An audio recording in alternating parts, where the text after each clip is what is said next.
A good old-fashioned Big 12 shootout broke out in Stillwater, and the Red Raiders did just enough to head back to the 806 with a win by the score of 56-48.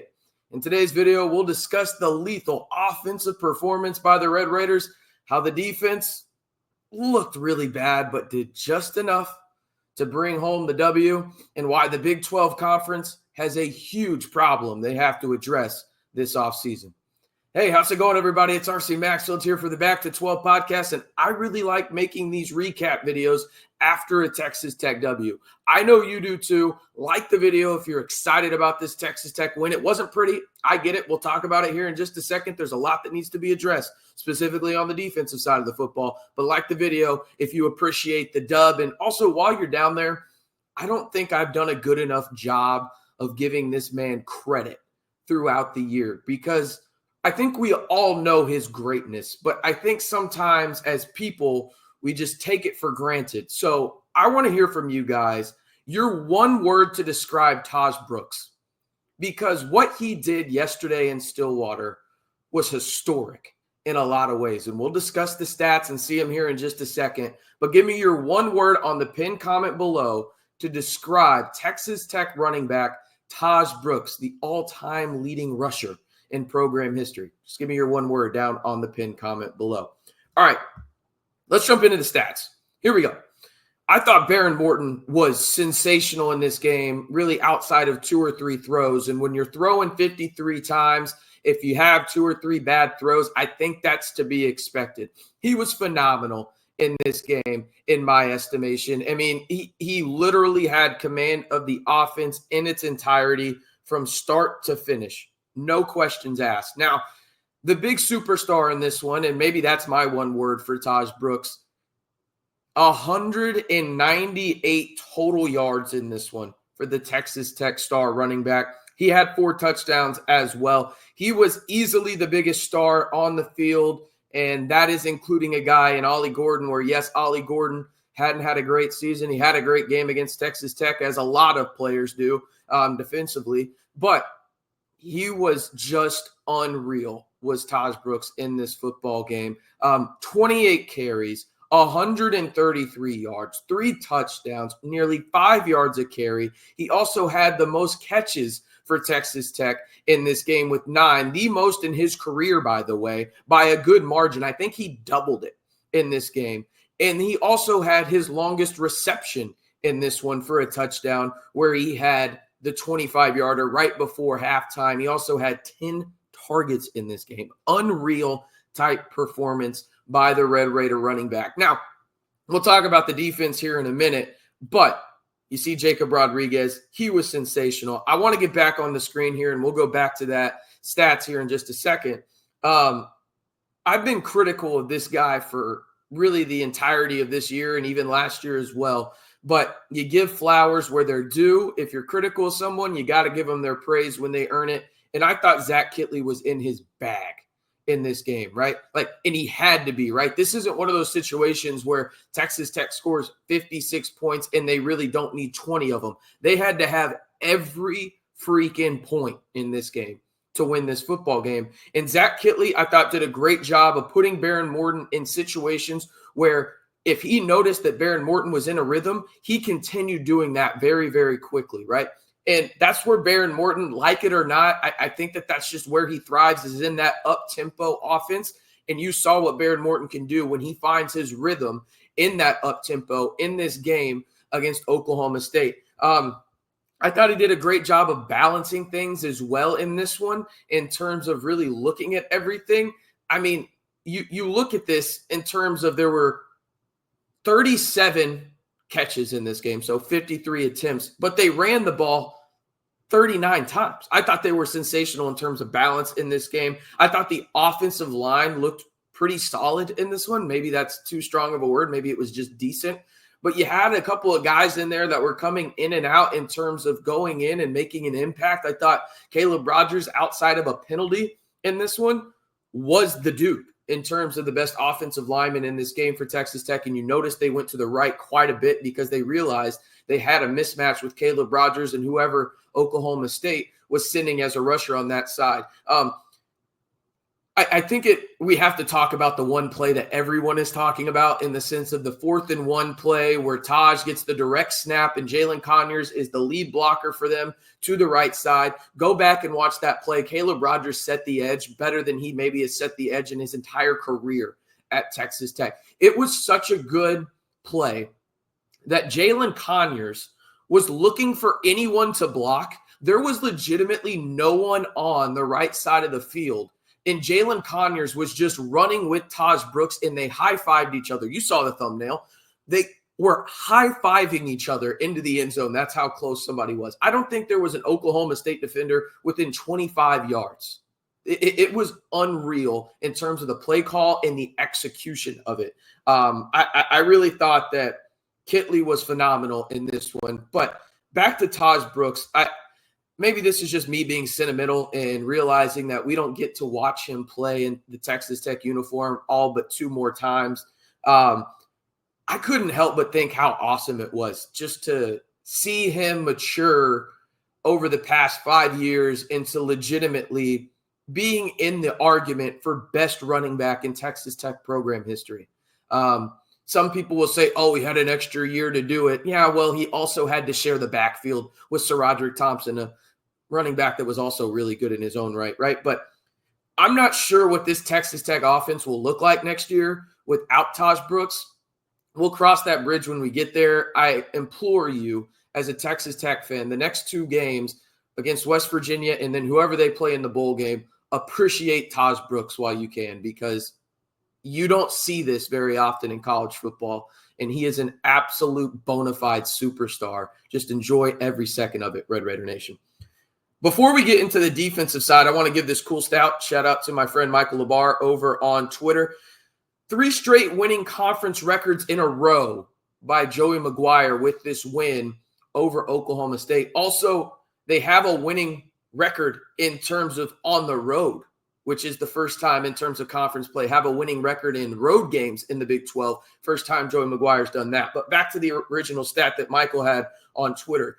3 straight winning conference records for Coach McGuire. The last time that happened was Spike Dykes from 91 to 97. The last time a Tech coach did that in his first 3 seasons, I'll give you a second. Go ahead, think about it. DeWitt Weaver, back in the early 50s. Listen, it hadn't been perfect. You have every right to be frustrated in terms of some of the outcomes Texas Tech has had this year, most notably the TCU game, right? Maybe the Baylor game, whatever it is for you. You can be frustrated about those outcomes and how they didn't go Texas Tech's way, and you could argue it's because of coaching or this, that, and the other. I'm there with you. But McGuire's the guy. He is the right guy, and this program is headed in the right direction that it should be. Maybe not at the pace you would like, but sustained success takes a while to build that foundation, and Texas Tech has done a good job at building a solid foundation. Now, 8-4, need to have that, in my opinion. All right, defensive side. Real quick before I get into just basically going off on them. They did lose to Braylon Carroll and Quincy Ledet to ankle injuries in the interior of the defensive line early on in this game. Is that an excuse for how piss poor the tackling was? Hell no. I mean, this is just a problem that we have had all year watching this Texas Tech team play. But the thing that really just pissed me off the most about this game defensively was the defensive line did an ass job. I mean, they were just deplorable in terms of basic run defense. What do I mean by that? Staying in your rush lanes. They didn't do that. Now, did Oklahoma State take them out of their rush lanes a couple times? Yeah, tip the cap. But most of the time, the Oklahoma State offensive line really wasn't doing much in terms of making sure that Smith was upright or could stay in the pocket, right? When Texas Tech stayed in their rush lanes, they actually got home and made life difficult for him. But instead, they didn't do that for 90% of the game, and Ollie Gordon turned back into that Doak Walker guy that he's always been. Just Oklahoma State has struggled this year, right?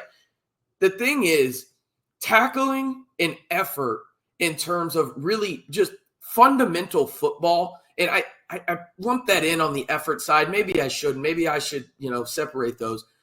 But the fundamental football that Texas Tech shows every given week on the defensive side of the football is just appalling. I mean, outside of really two guys on this defense, it feels like there is no fundamental football whatsoever. And those two guys happen to be your arguably best players on the defense, right? I thought Braylon Lux, a guy that we have really talked about as being a key player for Texas Tech defensively, was awful in this game. Go back and watch it. He was getting cooked left and right. I thought the secondary looked bad. The defensive line looked bad, right?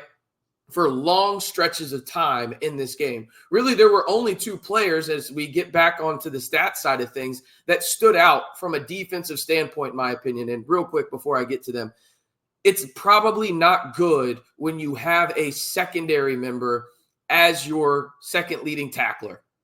Not ideal. But I thought Ben Roberts was sensational in this game. 7 tackles, 3 solos, 1 QB hurry. But the real star, much like Tahj Brooks is on the offensive side, Jacob Rodriguez is to the Texas Tech defense. Again, you can see it on your screen right there. 13 tackles, 8 solo, 1 interception. He also had a fumble recovery for a touchdown, which was the difference in this game. He was unreal, man. And thank goodness he comes back next year for this Texas Tech defense. He's a bona fide superstar on the defensive side of the football for the Red Raiders, and a guy that really makes the engine go for that side. Now, I did talk down about the defense. I thought special teams was actually really good in this game. I thought Coach Perry, and you see there's a viral clip going around of McGuire and Perry going at each other. I don't really know the context there. I think it was because they didn't have the right personnel in the football game for a specific play.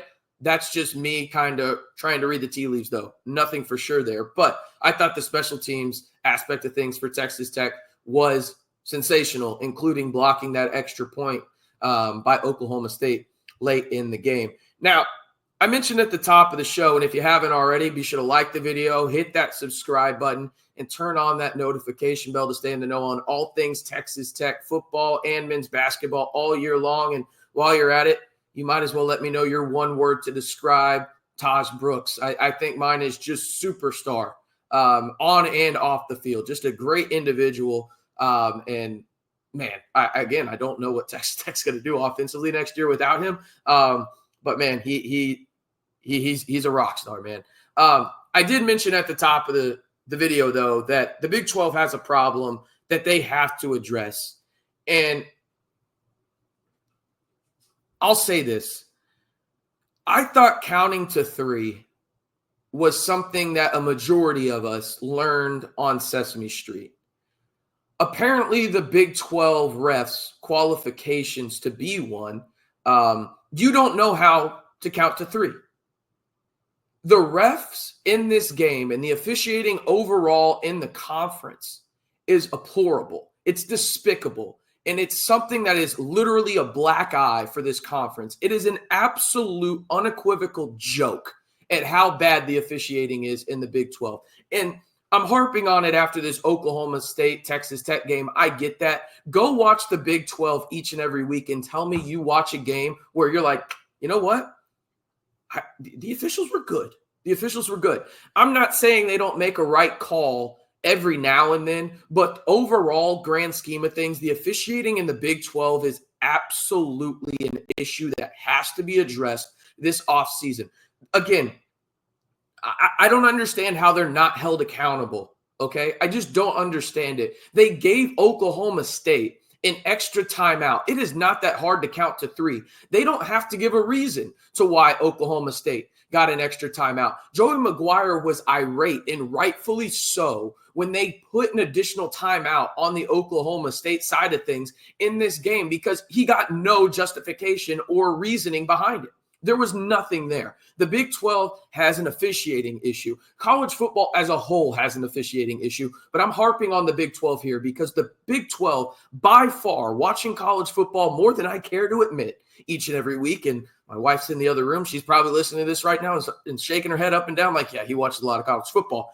The Big 12, by far, has the worst officials in all of college football. This is not a debate, in my opinion. It has to be better because this is a legitimate black eye on the conference. And each and every goddamn week, there are multiple deplorable, game-changing calls that impact the grand landscape of the Big 12 from top to bottom. It is absolute lunacy that these guys do not have any accountability after the game like the coaches and the players.